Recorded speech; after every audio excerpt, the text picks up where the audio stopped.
Hello everyone, welcome back to Everything EastEnders. Peter Beale is back and he's better than before, literally. But first, I want to tell you guys about this amazing event at the University of Westminster where I'm going to be speaking about EastEnders. The event is called Westminster Conversations, Light Camera Inclusion, Muslims in TV and Film.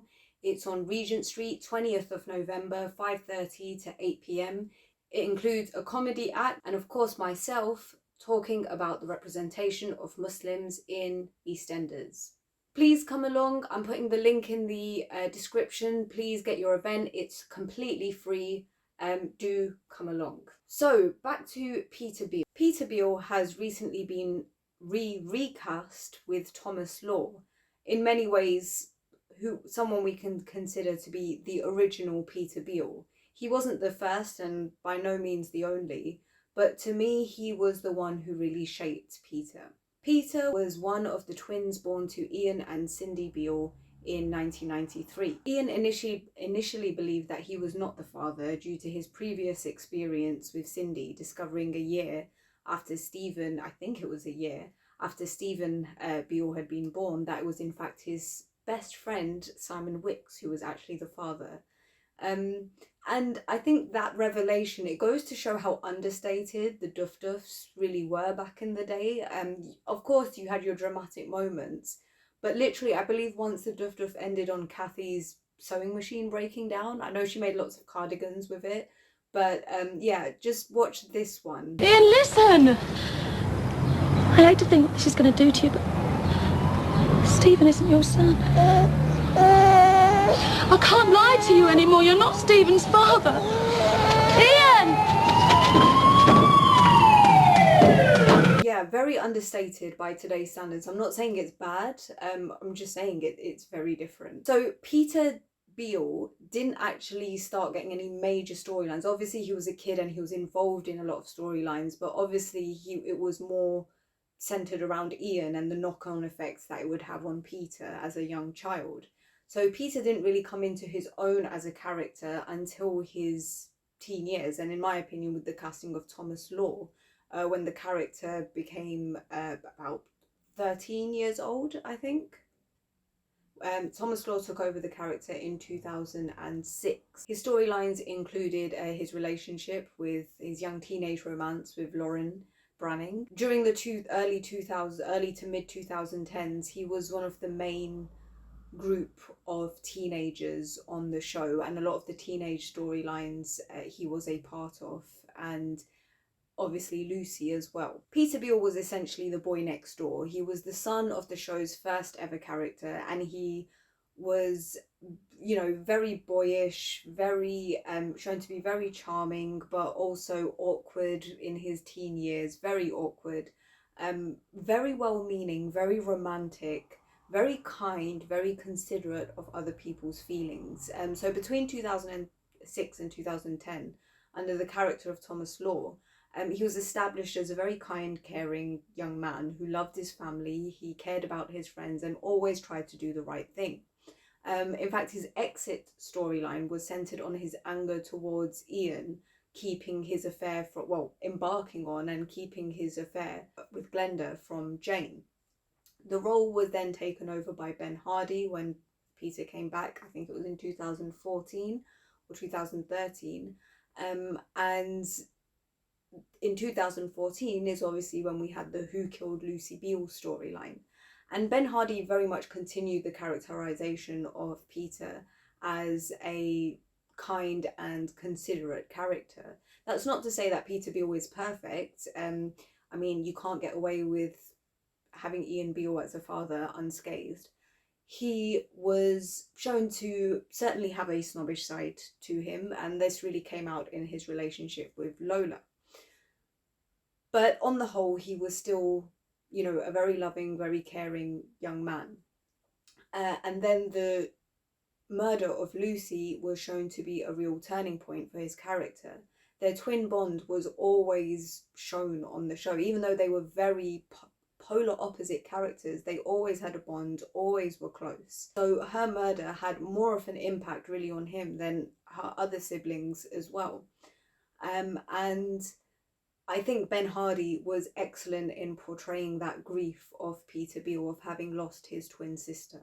The scene where Ian tells Peter remains to this day, I think, one of the quintessential scenes that came out of that whole storyline. Dominic Treadwell Collins, he was trying to bring the show very much back to what it started as, which was family drama, which is why the murderer turned out to be Bobby Beale. That whole scene really encapsulated what EastEnders does so well: kitchen sink family drama. Anyway, Peter Beale was at one point himself considered a suspect, although I never really thought that he would be. I mean, I couldn't believe it. Largely because of Ben Hardy's, like I said, continued characterization from Thomas Law's Peter Beale. Also, just the bond between them. He would never kill his other half, you know, and his reaction after she died, it was very clear that he had lost a part of himself. So I didn't buy it. I didn't think Peter ever was the killer. I did suspect Lee. I put a £5 bet on that it was Lee, and I was very wrong. But oh well. So as I've said, the murder of Lucy Beale was a real turning point for Peter, especially when it was revealed to the Beale family themselves in the wonderful live episode that it was in fact Bobby who had accidentally killed Lucy. Peter was the only one to go against his family and be against the idea that they cover up the fact that it was Bobby. Eventually he relented and made peace with Bobby before he left to go to New Zealand with his teenage or childhood sweetheart Lauren Branning, who was now pregnant with his child. But when Lauren came back in 2017, it was revealed that Peter had gone off the rails in New Zealand. Not much details were given apart from the fact that he was just taking a lot of drugs. Yeah, the death of Lucy was still affecting him, still impacting him, and yeah, he was just burying himself in his grief. So Peter and Lucy's bond as twins was always explored through the show, as I've already said. When Peter was in a car crash with Ian, Phil and Ben, it was shown that Lucy had some inkling something was going on. She got a feeling that her twin was in distress. So when Peter came back in 2019, it was shown that, you know, off screen that he'd gone off the rails. He came back drug-free, but a complete character change. I mean, complete character shift. And I want to make clear the actor was great. I have nothing against the actor because he did a good job of making Peter Beale very incredibly unlikable. And whilst I'm angry about it, the issue is not with the actor who did a good job. It's the writers who seem to lack consistency when it comes to character writing. I feel they do this a lot. They spend ages building up a character, developing the character, and when they bring the characters back, it's with a complete transformation or undoing of all the character development they have previously gone through. The clearest example of this I can find is Cat Moon. So Cat Slater and soon to be Mitchell, when she in 2016, it was shown that, you know, she went through a kind of period of self-actualization, self-realization. I mean, there's a lot to be said about her promiscuity as a result of what she went through as a child. There is a lot to be unpacked there, and I want to do a video generally on the show's treatment of women as well. But in whatever we think of that, it was shown that she had sort of reached a turning point, and, you know, she realized that she was going through these horrible men like Derek because of her issues and because of what she had gone through. And in the spin-off that I also want to do a video of, Redwater, they showed a completely different Cat Moon, right? It was shown that she was just a bit, you know, she was a bit of an understated Cat Moon, but she was still Cat. And they could have kept that in. They could have kept that character development in, right? And bring her back in as a proper sort of, you know, like strong female character who isn't constantly having affairs and putting her children's safety at risk. But they undid all of that when they brought her back in 2018. with what I just talked about. So resulting in her child, one of her twins with Alfie, getting burnt and being left scarred from that. I mean, is this the same Cat Moon? I don't buy it. I'm sorry, I just didn't buy it. Anyway, back to Peter. When Peter came back in 2019, he was bitter, angry, selfish, and an overall horrible character. He had no sympathy whatsoever with his family anymore, and his selfish side became even more apparent with his love life. So I want to make another video looking at Ikra and Ash's relationship because it was great, I think, having a queer couple where both partners were South Asian. And I was really disappointed that it was sort of messed up with the intervention of Peter Beale. And as that was happening in the background, Peter then sleeps with his love interest's mother twice, right? And even when he gets with Ash, once before he gets with Ash and once after, and even when he was with Ash, he acted so selfishly. You know, he's getting jealous when a man is bringing her flowers after her brother has died. He's not like giving her a shoulder to cry on or anything like that. And here's the thing, if it had been because of his issues, you know, because he was still grappling with what happened with Lucy, explain that. Don't just show that, oh, now he's just a horrible character, because we didn't see what happened off screen. We need more of a link. We need more context as viewers to understand why he's behaving this way. So I thought that was very unrealistic, the way he wasn't there for Ash when her brother passed. Just very strange. And on top of that, getting jealous when he sees someone giving her flowers who's like quite obviously a family member. Like, what do you think is happening? And on top of it, and remember when he left, he slept with his brother's ex-girlfriend. Just bizarre, absolutely bizarre, and a complete 180 from the Peter Beale we used to know. So perhaps what got to me most was his treatment of Bobby.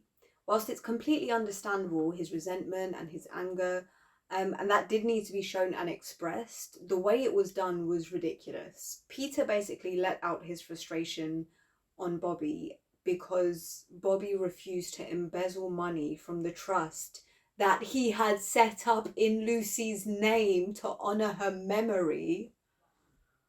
I mean, is this the same Peter Beale? Anyway, to give to Lauren, right? And Peter ended up stealing money from Kathy before leaving the square and closing this chapter on this awful characterization of Peter. Now, I was deliriously happy that Thomas Law is now back playing Peter Beale. And in my opinion, this is, like I've said, the original Peter Beale. Again, absolute no hate towards the actor. I think they could have brought the previous actor back to continue playing Peter Beale if they had just changed the character, like brought him back to how he used to be. But Thomas Law, he adds a bit of nostalgia to it, and you know, it brings the character back to who he actually was. It's so nice the writers are finally remembering who he was. There's still an element of the previous Peter Beale, I feel, but like I said, Peter was never perfect, you know, and this Peter certainly he's shown to be an imperfect character. And I think his reformation is crystallized in how he defended Bobby from Cindy when she was having a go at him. And his talk with Gina about him going into business with Dean Wicks. Again, not saying Peter is a perfect angel, but the core of his character was ultimately that he didn't like to see people upset and hurt. So I'm really excited to have him back. I'm excited to have him back in the show whilst Ian and Cindy are back. And he also has sisters on the show now. It would be really great to have Cindy Jr. back on the show. Explore that whole blended family dynamic. I think would be super, super interesting. I think Peter's relationship with Gina is very interesting, and I'd like to see where they're taking that. I have my ideas. I think this may go on to mirror the David Bianca storyline. Let's see. They may do that for shock value, but I'd like to just see them, you know, build a solid sort of brother-sister relationship. Obviously not as a replacement of Lucy, but I'd like to have him, you know, have that strong sibling connection again. I think that's what he is looking for as well. So yeah, great to have Thomas Law back. Please don't screw up his character again, writers. My next video is going to be comparing the far right storyline from 1994, November, December 1994 in EastEnders, to the one that happened in 2021, I believe, with Aaron, Harvey's son. I'm going to be doing an analysis and a comparison of the two. If there's something you particularly want me to talk about, please do let me know. Otherwise, have a wonderful day. Please like and subscribe, and I'll see you in the next video.